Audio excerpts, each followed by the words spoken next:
Hello, hello, it's me again, ito Angel, perfect! Nagpasundo nga pala ako sa laki kong Moryot.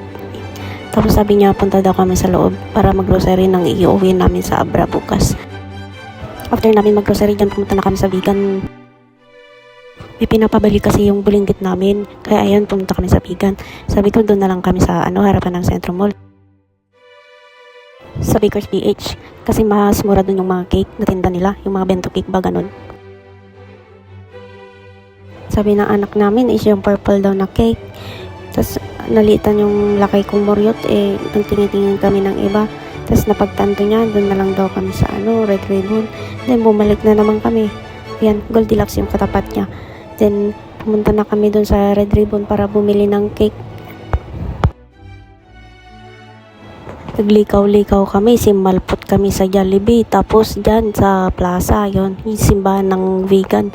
Then ayan na, Red Ribbon na, diba? O, diba ang bilis ng biyahe. Yan, nakarating na kami sa Red Ribbon. Pumasok na kami, tapos nagtitingin-tingin na kami ng cake yan.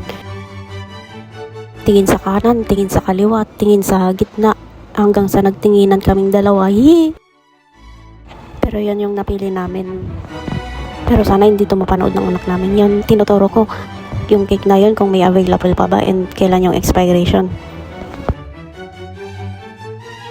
Pero pasok sa taste namin, mga 1 year pa daw expiration niya. Ang tagal, di ba? Pero joke lang yun. Sana naman hindi ito mapanood ng anak namin para may pa-surprise kami bukas sa kanya. Pero pinabili niya yan. Tapos sabi ko kay kuya, yun na lang po kuya, kunin na namin. Pakibalot na lang po para hindi makawala, di ba? Tapos sinabi ko kay kuya, kuya, samahan mo na lang din ng ice para pag uwi namin sa Abra, malamig pa yung cake, sabi ko. Pero joke lang yun na. Corny ko talaga mag-joke.